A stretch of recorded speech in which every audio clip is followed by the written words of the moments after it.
Hey, how you doing today? I am Tequila Coleman. In today's video, we're going to talk about thorn in the flesh. So I was reading 2 Corinthians chapter 12, where it talks about Paul's vision and his thorn, right?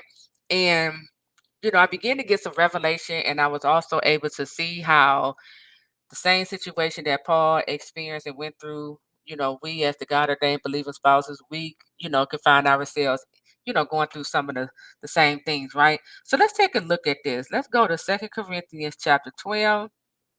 Let's start at verse 7. It says, to keep me from becoming conceited because of these surpassingly great revelations, there was given me a thorn in my flesh, a messenger of Satan to torment me.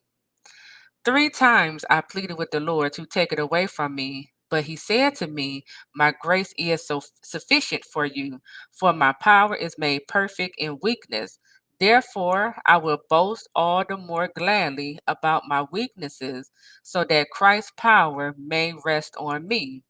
That is why, for Christ's sake, I delight in weaknesses, in insults, in hardship, in persecution, in difficulties.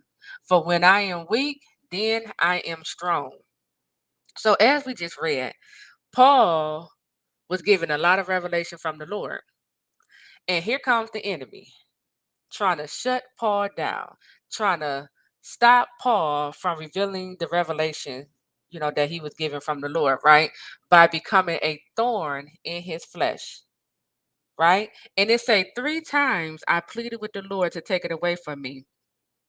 And God's response was, my grace is sufficient for you, for my power is made perfect in weakness. And that's what we're going through right now, right? You may be asking God, you know, why are you allowing all these attacks to come my way?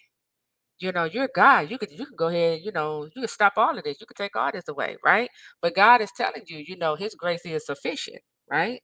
His power is made perfect in weakness. And this is exactly what is going on here, because counterfeits, the witches, the warlocks, whoever, is coming up against your love story, these are the people who were assigned by the enemy to be a thorn in your flesh, right?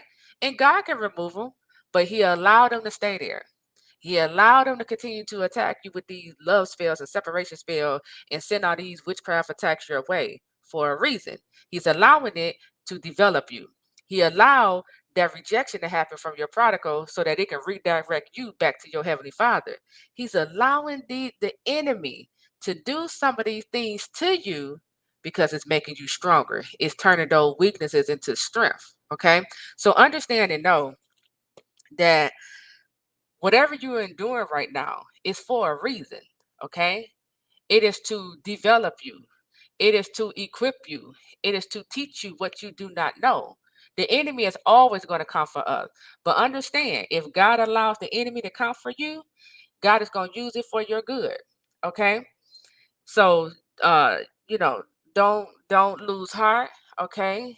Um the enemy you see today, you will see no more, okay? There's an expiration date, okay, assigned to your enemies, okay?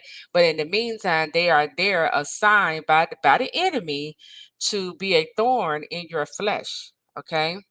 And God is going to use that to turn every weakness into a strength. He's going to use that to bring you into your testimony. He's going to use that to develop you. He's going to use that to teach you the things you do not know. Right? The enemies don't even realize how they be helping us. Counterfeits don't even realize how they help the prodigals, come to the revelation of who really is the God ordained. They don't realize this stuff.